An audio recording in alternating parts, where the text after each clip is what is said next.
I am back here on the Arkansas River, as they say in Wichita here, and we are just down the street from the famous Delano district, which was the notorious Wild West kind of part of Wichita. And so I want to talk a little bit about that and a little bit about the connection of Wyatt Earp in that area. And it was a very interesting time in the city's history, and it was actually a very interesting time in Wyatt Earp's history as well, as he was going through some life changes too.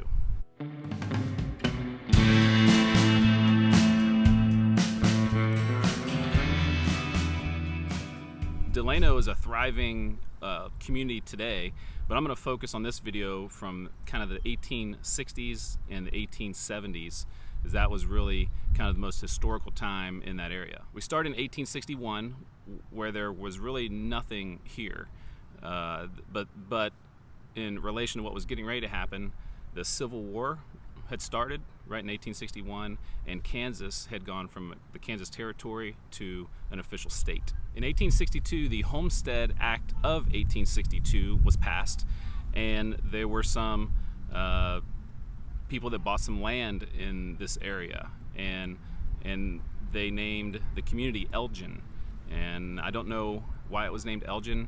Usually it's after an early settler, but could not confirm that. So if anybody knows why it was named Elgin early on, please let me know in the comments. In 1863, we were halfway through the Civil War, and the Wichita Indian tribe were driven off their land by Confederate forces, and they settled right here behind me in the Little Arkansas River right along it. And at that time, Wyatt Earp, he was only 15 years old, and he was living in Pella, Iowa with his family. The next year in 1864, Earp's family organized a wagon train and moved west to San Bernardino, California. And from 1864 to 1866, not a lot happened in this area. The Civil War ended in 1865, and the Wichita tribe was able to move back down to Indian Territory. But one of the major things that happened to this area that was the kind of the genesis of a lot of things was in 1867, the Chisholm Trail started. And that was a cattle drive trail that started down near San Antonio, Texas.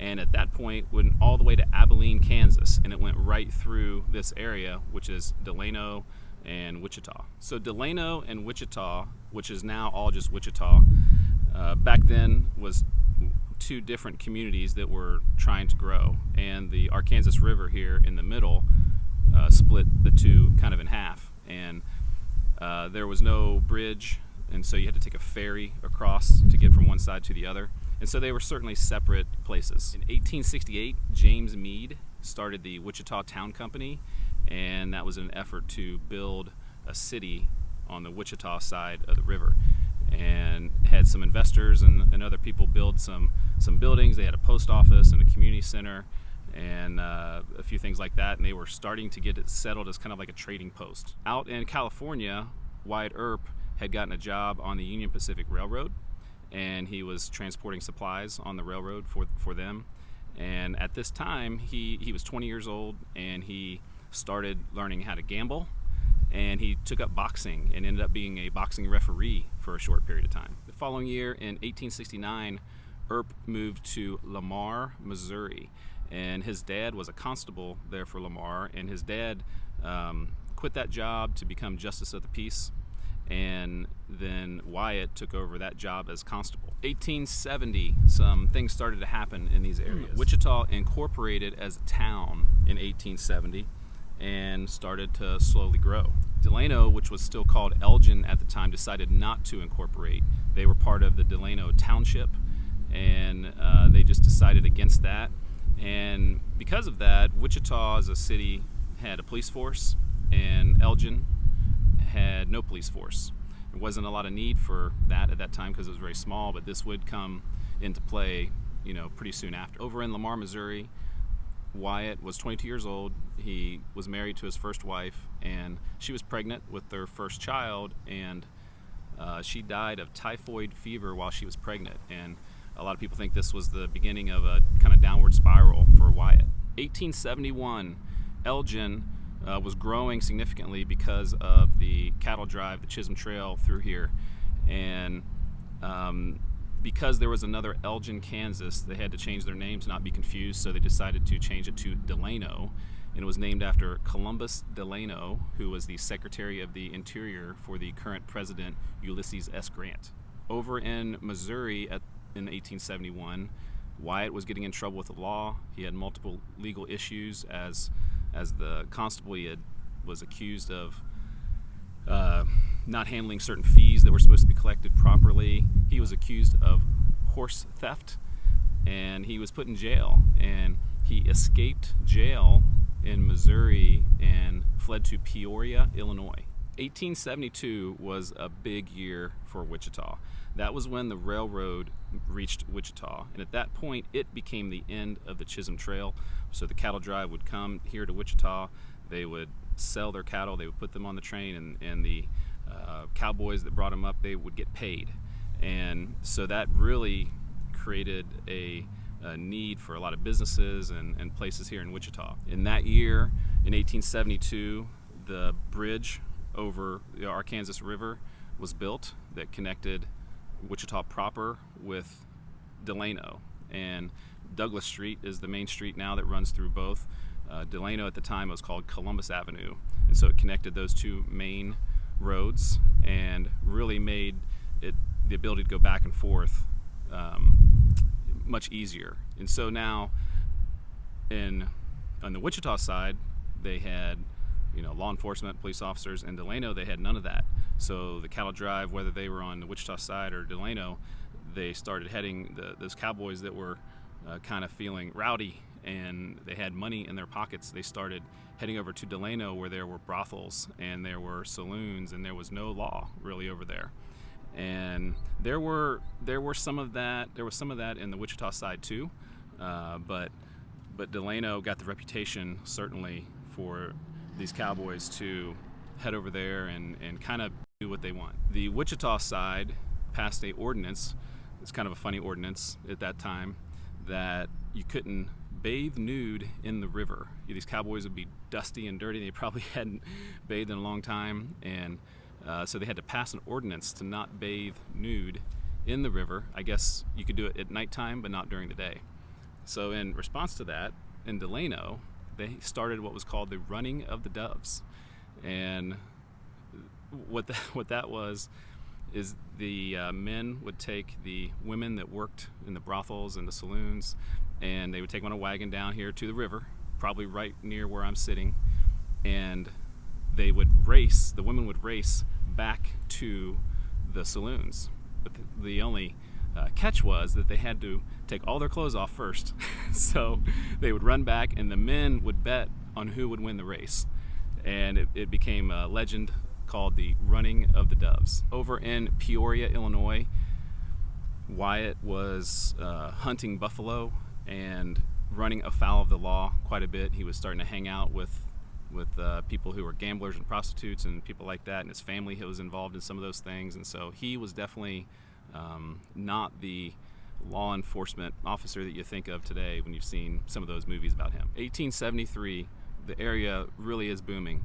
And once again, there's law enforcement on the Wichita side, no law enforcement on the Delano side, and the newspaper in Wichita, which was on the Wichita side, would paint Delano as kind of the bad district, the bad side, and they were promoting their side. And Delano didn't have a newspaper, and it wasn't an actual town incorporated.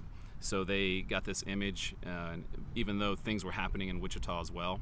But one of the most well-known things happened. There was two saloons along the river owned by Rowdy Joe Lowe and Redbeard, and they got into a fatal fight amongst each other that would happen in those days. And that was one of the more famous incidents that happened. Wyatt was still having his troubles in Peoria, Illinois, and the newspaper actually called him the Peoria Bummer, and he was just a drag on the society there. And in 1874, Wyatt arrives to Wichita, Kansas. His family ran some businesses here, had a brothel, and it's likely he was a bouncer or a card dealer at these places, and you know, trying to turn his life around a little bit, but still was you know, kind of hanging out with shady characters. He helped the Wichita police find a wagon thief that year, and that really helped his reputation. And at that point, was hired as a police officer in Wichita. In 1875, Wyatt's now 27 years old, and he was hired by the police chief there, and he was making $100 a month.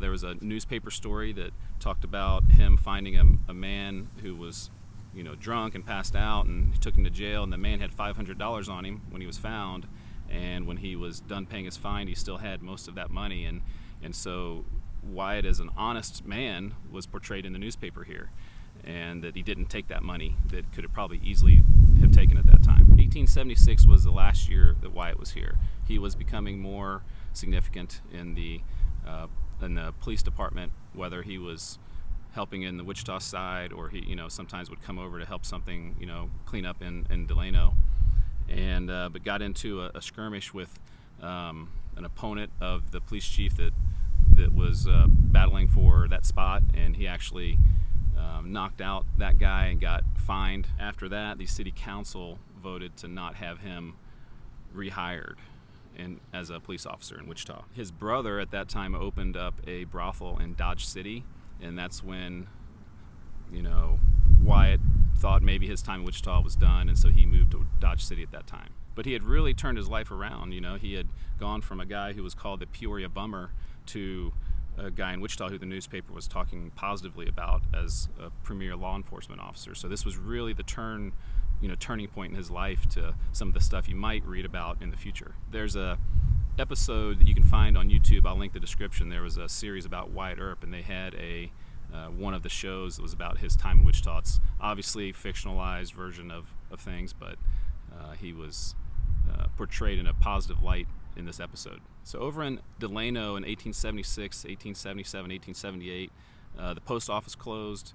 It was about 500 people that lived there, and then there in the mid to late 1870s, the Chisholm Trail kind of end of the cattle drive ended up switching over towards Dodge City and to other places, and so Wichita, which had grown to be a significant city at that time, was not the railhead anymore for the cattle drive. And a lot of people were glad of that, because all the negative things that were happening in Delano and Wichita by the cowboys that would come into town, that kind of ended at that time. So Delano closed its post office and just went back to trying to have a normal, regular community that didn't have a lot of, you know, negative things happening. The end of our timeline here in 1880 is when Wichita annexed Delano into the city of Wichita, and so it became Wichita. And that area Delano became known as West Wichita as well. So if you look at maps from back then, you'll see West Wichita. And right about 1880 in Wyatt's life was when he was arriving to Tombstone, and that's when most people know the famous, you know, movie Tombstone. I went to Tombstone and did a video about visiting that interesting historic town as well, and so the end of Delano as its own community and Wyatt Earp reaching Tombstone happened at almost the exact same time. After that, Delano went through some ups and downs of growth and decline. In the early 1900s, it really became a center of aviation in Wichita. Clyde Cessna, amongst others, moved in there and started building airplanes, and started the terrific reputation that Wichita now has today as called the air capital of the world, because of all the airplanes that have been built here in Wichita throughout the history. And then today, and I'm going to show you more around what Delano looks like today, and now it's a totally different community. There is some nods to the history of Delano there, but it kind of has a quiet, artsy feel nowadays. So very, very different from its rowdy past.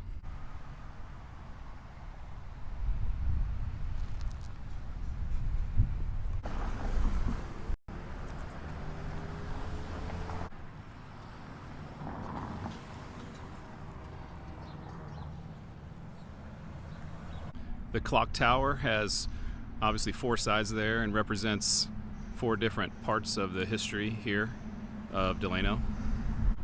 So they're labeled by different 5-year increments. So there's 1865, where obviously you see some early settlers. Over here in 1870 is the nod to the Chisholm Trail. 1875 shows the more rowdy times of Delano. And then we have 1880, where that would be when Delano was annexed into Wichita.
Down past the edge of the west side of the main Delano area is one of the cool things you need to go to if you want some food while you're in Delano. Is the original New Way hamburger restaurant. New Way has a certain type of hamburger that's a little bit different. Hello. Hi. How are you? Good.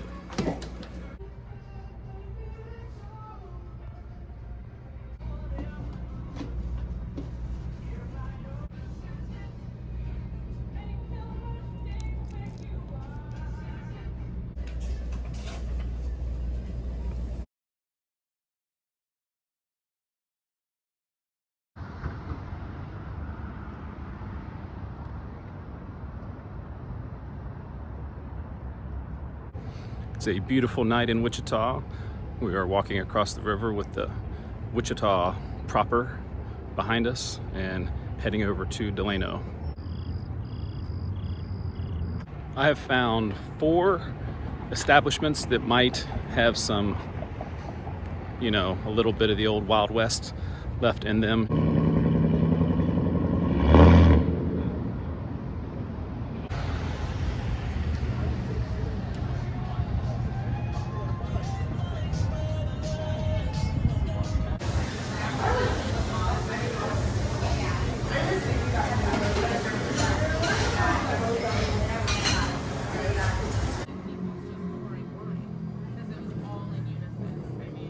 Leaving the Monarch, I asked a couple people if they wanted to be on film, but they didn't want to be. But they did say that was the original garage doors of the restaurant. So it's always been a restaurant, and but it didn't know much about the history.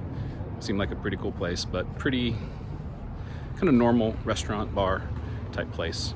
The next place has a more interesting name, the Vagabond. Let's see what we find out over there.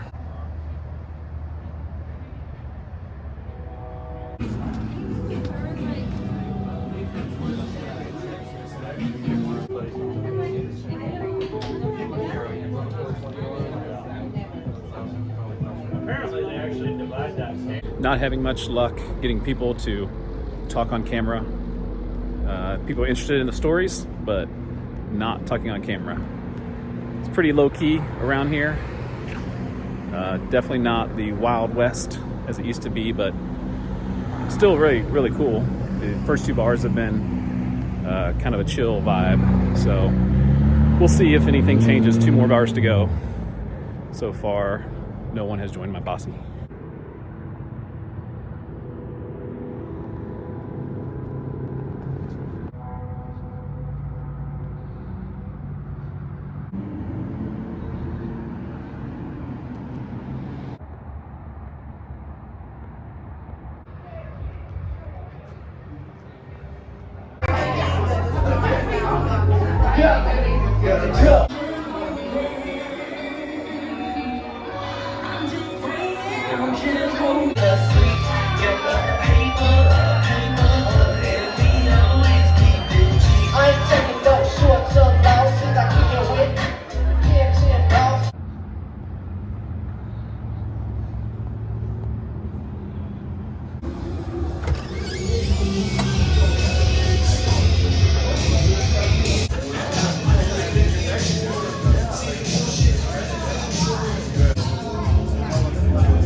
A little more success at the billiards bar.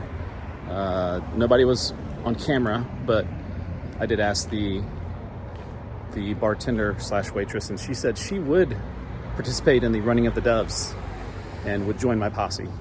And so did the gentleman who showed me around in the Hall of Fame. So, progress.